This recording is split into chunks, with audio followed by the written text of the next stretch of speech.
राज्य में कृषि के लिए नया डिजिटल सार्वजनिक प्लेटफॉर्म भारत विस्तार तथा AI for agriculture road map के लॉन्चिंग के अवसर पर पधारे केंद्रीय मंत्री माननीय शिवराज सिंह जी चौहान, हमारे राजस्थान के मुख्यमंत्री माननीय भजन लाल जी, केंद्र में केंद्रीय राज्य मंत्री जो अपने राजस्थान के ही हैं माननीय भागीरथ जी, हमारे यहाँ दो मंजू हैं, एक मंजू हमारी सांसद हैं, एक मंजू हमारे पीएस हैं, एग्रीकल्चर की प्रिंसिपल सेक्रेटरी हैं। दोनों का मैं मंच पर बहुत स्वागत करता हूं। हमारे राजस्थान के चीफ सेक्रेटरी साहब देवेश चतुर्वेदी जी, जो केंद्र में हमारे एग्रीकल्चर के सेक्रेटरी हैं, वो भी पधारे हैं, और एडिशनल सेक्रेटरी भारत सरकार, उपस्थित किसान भाइयों, आप इस स्थान पर बुलाए जाते हो, आते हो, लेकिन आज ये भारत विस्तार का ऐतिहासिक शुभारंभ है, जो माननीय शिवराज जी चौहान आज जयपुर में करने के लिए आए हैं। मुझे पता लगा था कि पहले ये दिल्ली में होने वाला था, लेकिन माननीय शिवराज जी का हमारे राजस्थान के प्रति कृपा है। हमारे पड़ोसी मध्य प्रदेश के रहने वाले हैं, आप सब जानते हैं, और बहुत ही ऊर्जावान, एनर्जेटिक, और जब बुलाते हैं, जब राजस्थान आ जाते हैं, हमारे मुख्यमंत्री जी ने निवेदन किया तो दिल्ली में होने वाला कार्यक्रम गुलाबी नगरी में करने का माननीय शिवराज जी ने स्वीकार किया। इसके लिए मैं विशेष तौर से केंद्रीय मंत्री को बहुत बहुत आभार प्रदर्शन करना चाहूंगा। और हमारा राज्य, अपन सभी जानते हैं, देश का सबसे बड़ा राज्य, हमारे यहाँ भूमि, कृषि भूमि भरपूर है, खूब है, और तरह तरह की जलवायु, यहाँ 10 एग्रो क्लाइमेटिक जोन है।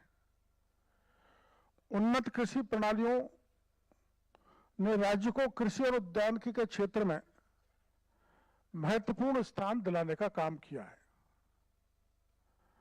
किसानों को खेती से जुड़ी जानकारी, मैं इसलिए कह रहा हूं कि आज आपका बुलाना विशेष दृष्टि से है, यहां बुलाया गया है।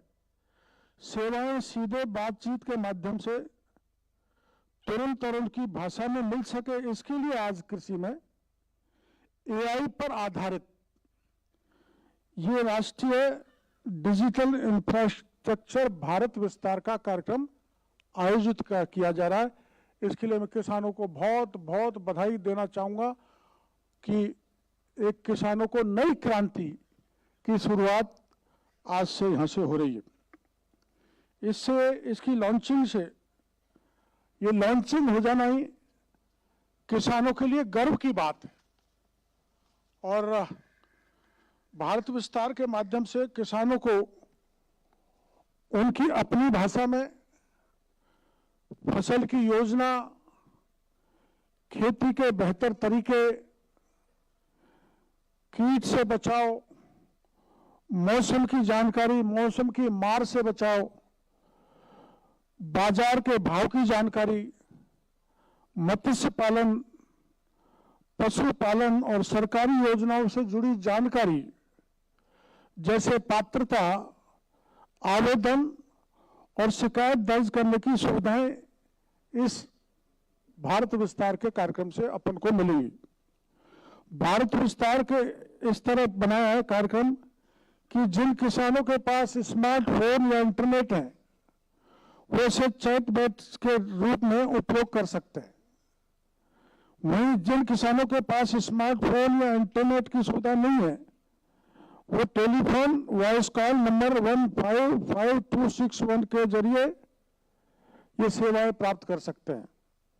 और अपन सभी जानते हैं, पूरे राज्य के किसानों को इस बात की जानकारी है कि सरकार ने राज्य में किसानों को उत्तम बीज मिले, उत्तम खाद मिले, उत्तम पेस्टिसाइड मिले, इस दृष्टि से हम कृत संकल्प हैं और सरकार ने बहुत कार्रवाइयां की।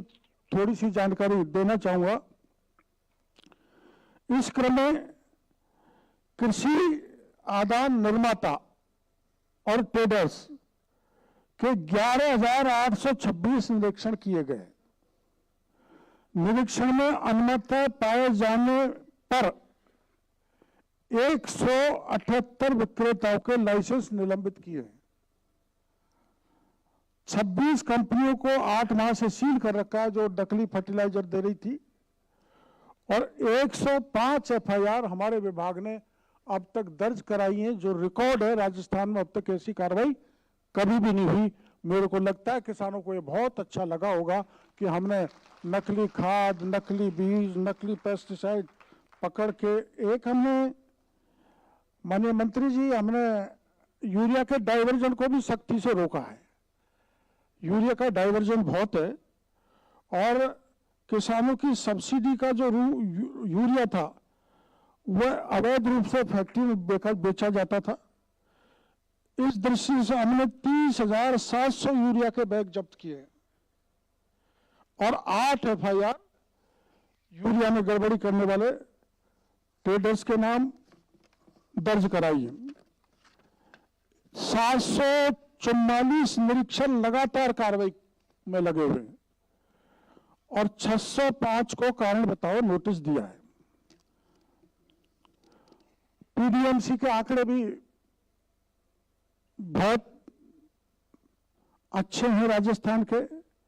हमारी सरकार द्वारा संपूर्ण राज्य में कृषि के 54 विकास हेतु किए जा रहे कार्यों के बारे में आपको बताना चाहूंगा कि राज्य में कुल सिंचित क्षेत्रफल लगभग 95 लाख हेक्टेयर है मंत्री जी, जिसमें 23 लाख हेक्टेयर क्षेत्रफल सूक्ष्म इकाई पद्धति से सिंचित है। यानी राजस्थान का 25% क्षेत्र हम सूक्ष्म सिंचाई से करने जा रहे हैं, जो मेरे को ऐसा लगता है कि ये देश का हाईएस्ट है सूक्ष्म सिंचाई के मामले में। इसी प्रकार से हमने इसमें 1,200 करोड़ रुपए का अनुदान सूक्ष्म सिंचाई के मामले में हमने दिया है। फार्म फंड 35,368 बनाए हैं, जिनमें 302 करोड़ का अनुदान किसानों को दिया है। हमारे प्रोटेक्टेड एग्रीकल्चर में 37,78,000 वर्ग मीटर में ग्रीन हाउस, 10 लाख वर्ग मीटर में सैटेलाइट हाउस, 26.87 लाख वर्ग मीटर में प्लास्टिक लोटनल तथा 4,857 हेक्टेयर क्षेत्रों में प्लास्टिक मल्च लगाया गया है और इसमें करीबन 216 करोड़ की सब्सिडी किसान को दी है। हमारे यहाँ अंतर्राष्ट्रीय स्तर पर सोजत की मेहंदी और नागौरी अश्वगंधा को जीआई टैग मिला है और हम आगे भी राज्य की अन्य फसलों जैसे नागौरी पान मेथी, कैर सांगरी, बीकानेरी मोट, बारा का लहसुन तथा मारवाड़ी काचरी को भी जीआई टैग के दायरे में ला रहे, वो हमने अप्लाई कर रखा है ताकि उनको भी जीआई टैग मिल जाए। सौर ऊर्जा के क्षेत्र में भी हमारे यहाँ अद्वितीय कार्य हुआ है। हमारी सरकार द्वारा इस कार्यकाल में 921 करोड़ 63 लाख का अनुदान पीएम कुसुम योजना बी में, कंपोनेंट बी में किसानों को दिया गया है, जिसमें राज्य में 63,459 सौर पंप किसानों के लगाए हुए हैं। सॉइल हेल्थ में हमने 17,96,000 सॉइल हेल्थ कार्ड पूरे राज्य में बनाएं और इसमें हम तेजी ला रहे हैं। इसके लिए विशेष अभियान भी हम चलाने वाले हैं। किसानों को कृषि यंत्र, अब तक 1,18,325 कृषि यंत्र, जिन पर 283 करोड़ 22 लाख का अनुदान किसानों को दिया है। ऐसे मिनी किट में हमने 66.22 लाख बीज मिनी किट, 66 लाख बीज की मिनी किट वितरित की निःशुल्क मुख्यमंत्री बीज स्वावलंबन योजना में, और इस पर 63.33 करोड़ रुपए खर्च हुआ है। साथ में ढांचा भी 3.31 लाख के मिनी किट ढांचा की बाटी है, जिसमें 32.38 करोड़ का खर्चा किया गया है। इसी प्रकार आवारा पशुओं से फसल को बचाने के लिए जितने भी सब्सिडी है वो भरपूर किसानों को दिए। और ये जो आज हमारे कार्यक्रम होने जा रहा है, डिजिटल सार्वजनिक प्लेटफॉर्म भारत विस्तार, इसके लॉन्चिंग के उपलक्ष्य में आयोजित कार्यक्रम में पधारे सभी अतिथिगणों का, विशेषकर प्रगतिशील किसानों का एवं कृषि वैज्ञानिकी की पूरी टीम का, मेरी टीम का मैं बहुत बहुत धन्यवाद देना चाहता हूं। और बहुत ज्यादा आभार माननीय कृषि मंत्री केंद्र और माननीय मुख्यमंत्री जी को देना चाहता हूं कि आपने अमूल्य समय देकर हमको अनुरोध किया।